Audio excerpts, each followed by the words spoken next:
మనతోటి డిబేట్లో జాయిన్ అయ్యారు బాడిత శంకర్ గారు, జనసేన పార్టీ నాయకులు, central Andhra zone convener.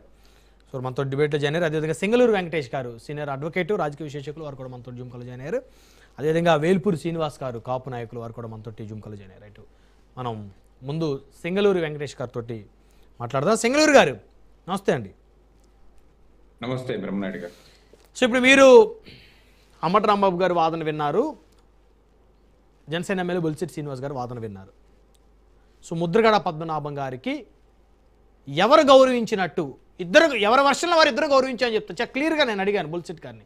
Pawan Kalyan గారికి ఆరోగ్యం బాగలేదు, శస్త్రచికిత్స జరిగింది, జరుగుంటే ఆ జరగకుండా ఉన్నట్లయితే బాగుంటే వచ్చేవాడే అని అనుకుంటే అంశం పక్కన పెడితే, చంద్రబాబు నాయుడు గారు ఎందుకు రాలేదంటే గతంలో వారిద్దరి మధ్య పెద్ద ఎత్తున ఒకరి మీద ఒక ద్వేషాలు ఉన్నాయి. ఆ క్రమంలో ఆయన వస్తే మరి అక్కడ పరిస్థితి మరి వేరేలాగా అవుతుందేమో, మరి అందుకని ఆయన ఆగిపోయారు. కానీ అధికారిక లాంఛనాలతోటి అంత్యక్రియలు జరపాలని ఆర్డర్ పాస్ చేశారని వారు చెప్పారు. ఓట్ల కోసం, కాపుల ఓట్ల కోసం ఇది ఒక స్టంట్గా జగన్మోహన్ రెడ్డి గారు పాడమోశారని చెప్తున్నారు. కానీ అంబటి రాంబాబు గారు వారు ఒక వాదన చెప్పారు. మీరేం చెప్తారు sir? Very good evening Brahmanaidu గారు, మీకు ప్యానెల్లో ఉన్నటువంటి సోదరులకి, అలాగే ఫోన్ ఇన్లో మాట్లాడినటువంటి బొలిశెట్టి సత్యనారాయణ గారికి, శ్రీనివాస్ గారు, ఎమ్మెల్యే శ్రీనివాస్ గారికి, అలాగే అంబటి రాంబాబు గారికి కూడా ధన్యవాదాలు. వారి అభిప్రాయాలు తెలియదు. ముఖ్యంగా చెప్పాలి అని అంటే, ఈరోజు కాపు శిఖరం, కాపు ఉద్యమ నేత, రిజర్వేషన్ పోరాటాన్ని ముందుకు తీసుకెళ్లినటువంటి నేత ముద్రగడ పద్మనాభం గారి యొక్క అస్తమం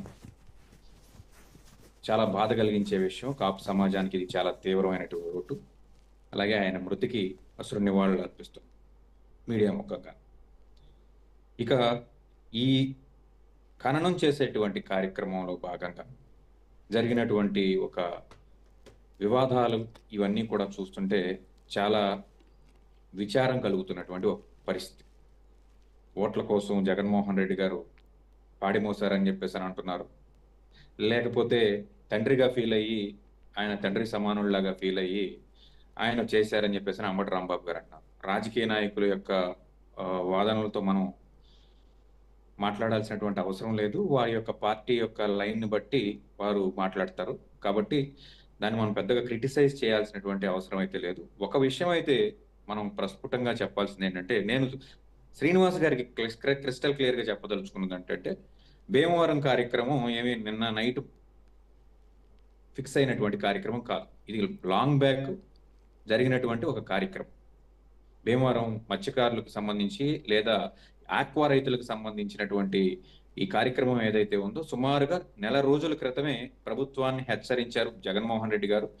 వాళ్ళకి అండగా నేను ఉంటాను, మీకు నెల రోజులు టైం ఇస్తున్నాను. ఆక్వా రైతుల యొక్క స్థితిగతుల మీద కంప్లీట్ అవగాహన ఉన్నటువంటి ప్రభుత్వంలో ఉన్నటువంటి వ్యక్తులకు ఉంది.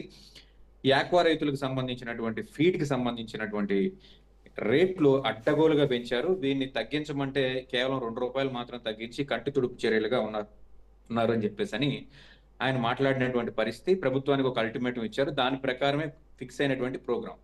మరోది, హిందూ సమాజంలో ఎవరూ కూడా, శ్రీనివాస్ గారికి బాగా తెలుసు, ఆయన అత్యంత అనుభవంతో ఉన్నటువంటి వ్యక్తి, ఒక పార్థివ దేహాన్ని లేకపోతే ఒక భౌతిక కాయాన్ని సందర్శించి పర్యటనలకు ఎవరు వెళ్ళరండి. డైరెక్ట్ ఇంటికి వస్తారు, స్నానం చేస్తారు. అంటే పొద్దున్నే వెళ్ళి మళ్ళీ తాడేపల్లి వచ్చి మళ్ళీ స్నానం చేసి మళ్ళీ అక్కడి నుంచి భీమవరం వెళ్ళాలా ఏంటో నాకైతే అన్నగారు చెప్పింది నాకైతే అర్థం కాలేదు. ఆ కార్యక్రమం చూసుకున్నారు, ఈ కార్యక్రమానికి అటెండ్ అయ్యారు. సరే, ఓట్ల కోసమే అనుకుందాం, కాసేపు ఓట్ల కోసమే జగన్మోహన్ రెడ్డి గారు పాడిమోసారని అనుకుందాం. అయినప్పటికీ కూడా అది చేశారు కదా. ఒక కాపు కుల నాయకుడికి, కుల పెద్దకి, ఆ పార్టీ నాయకుడికి ఇవ్వాల్సినటువంటి గౌరవం ఆ పార్టీ అధ్యక్షుడిగా ఇచ్చారు. సరే, పవన్ కళ్యాణ్ గారికి ఆరోగ్యం బాగోలేదు కాబట్టి ఆయన రాలేదు అన్నట్టుగా మీరు కానీ ఆయన కానీ అభివర్ణిస్తున్నారు. మరి మిగతా కుటుంబ సభ్యులకి ఏమైంది? మిగతా కుటుంబ సభ్యులు కూడా ఆయన అత్యంత ఆప్తుడే కదా. మిగతా కుటుంబ సభ్యులు అంటే నాకు అర్థం అవ్వలేదు.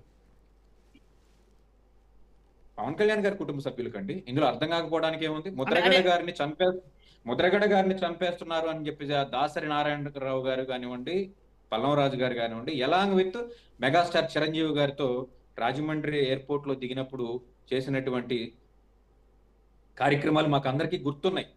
మీకు కూడా తెలిసినటువంటి విషయాలు ఇవి.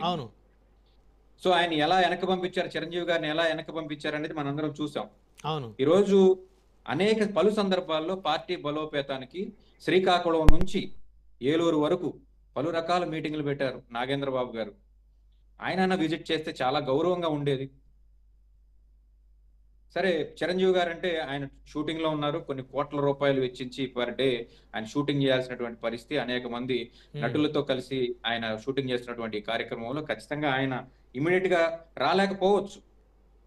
కానీ అంత ప్రేమ ఉన్నప్పుడు జనసేన పార్టీ అధినేతకి సబ్స్టిట్యూట్ గా ఆ పార్టీలో ఉన్నటువంటి లేదా ప్రభుత్వంలో ఉన్నటువంటి మంత్రి కాకుండా కుటుంబ సభ్యులు వస్తే కొంచెం హుందాగా బాగుండేది. అవును సార్, అంతేగాని ఎవరు ఇదేం రావాలి విమర్శగా క్లారిటీగా చెప్పండి. పవన్ కళ్యాణ్ గారికి శస్త్రచికిత్స జరిగింది, ఆయన ముంబై హాస్పిటల్లో ఉన్నారు, అందరూ చూశారు కదా. నిన్న మొన్న ఆ పార్టీ ఎమ్మెల్యేలు వెళ్ళి ఆయన అందుకనే కదా పరామర్శించారు. మేము పవన్ ఆయన ఉంటే కళ్యాణ్ గారు ఖచ్చితంగా ఎందుకు వచ్చి రాలేదు ఉండేవారేమో. ఆయన ఉంటే ఉండి ఆయన బ్రహ్మనాయుడు కనుక రాకపోతే ఖచ్చితంగా మనం చర్చించాల్సినటువంటి అవసరం బ్రహ్మనాయుడు ఉండేది. గారు బ్రహ్మనాయుడు గారు మనం అందరం చదువుకున్న వాళ్ళం, విఘ్నులం.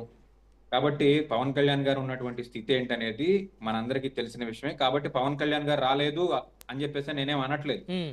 ఆయన ఆయన బదులు ఆ పార్టీ అగ్రనేతల్లో ఒకడైనటువంటి నాగేంద్ర బాబు గారు వచ్చి ఉంటే చాలా బాగుండేదని మాత్రమే చెప్తున్నా. Okay okay okay, one by one మాట్లాడదాం. మళ్ళీ వస్తాను. వైఎస్ఆర్సీపీకి సంబంధించి జగన్మోహన్ రెడ్డి గారు వచ్చారు, ఉమ్. ఆయన చేయాల్సినటువంటి కార్యక్రమాలు ఆయన చేశారు. ఇక రెండో విషయం కూడా ఒక్క విషయం ఒక 1 minute లో చెప్పి ముగిస్తాను. ఓకే ఓకే జగన్మోహన్ రెడ్డి గారి దగ్గర నుంచి ఆర్థిక సహాయము లేకపోతే మరొక సహాయము తీసుకుని ఉండొచ్చు, తీసుకుని ఉండకపోవచ్చు. అది బయట చెప్పేటువంటి అది విషయం అది కాదు. అది అది ఆ స్టేట్మెంట్ రాంగ్. తీసుకొని ఉండొచ్చు, తీసుకొని ఉండకపోవచ్చు అనేది రాంగ్. ఎందుకంటే ఇందాక అంతే జనసేన కదా, ఎమ్మెల్యే బొలిశెట్టి మీరే గారు కూడా చెప్పారు. చెప్తున్నారు, ఆయన ఎవరి సహాయం నాకు అవసరం లేదన్నాడు. Yes, 30 yes, లక్షల yes, రూపాయలు ఖర్చు అయింది హాస్పిటల్లో, వాళ్ళ వియ్యంకుడు నాతో చెప్పాడని చెప్పి బ్రహ్మనాయుడు గారు ఆ. నేను క్రిస్టల్ క్లియర్ గా చెప్పదలుచుకున్నది ఒకటే. కేవలం 30 లక్షల రూపాయలతో సుమారుగా ఆయనకి 40 రోజులు శస్త్రచికిత్సలు కానివ్వండి, వైద్య ఖర్చులు కానివ్వండి అయ్యేటువంటి పరిస్థితి కాదు. రెండోది, ఒకవేళ నిజంగా చేసినప్పటికి కూడా అటువంటి నేతకు చేసి బయటకు చెప్పడం అనేది సంస్కారం కాదు. మీరు మీ ఉపోద్ఘాతంలో చెప్పారు కదా, ఆయనకు జగన్మోహన్ రెడ్డి మెడికల్ అసిస్టెన్స్ ఇచ్చారు అని చెప్పేసి. ఒకవేళ నిజంగా జగన్మోహన్ రెడ్డి మెడికల్ అసిస్టెన్స్ ఇచ్చినప్పటికీ కూడా అది బయటకు చెప్పడం సంస్కారం కాదు. అది వైఎస్ఆర్సీపీ పార్టీ నుంచి మీరు చెప్పొచ్చు, నేను చెప్పొచ్చు, లేకపోతే అక్కడ ఉన్నటువంటి అభిమానులు చెప్పొచ్చు. Right right, one by one మాట్లాడదాం.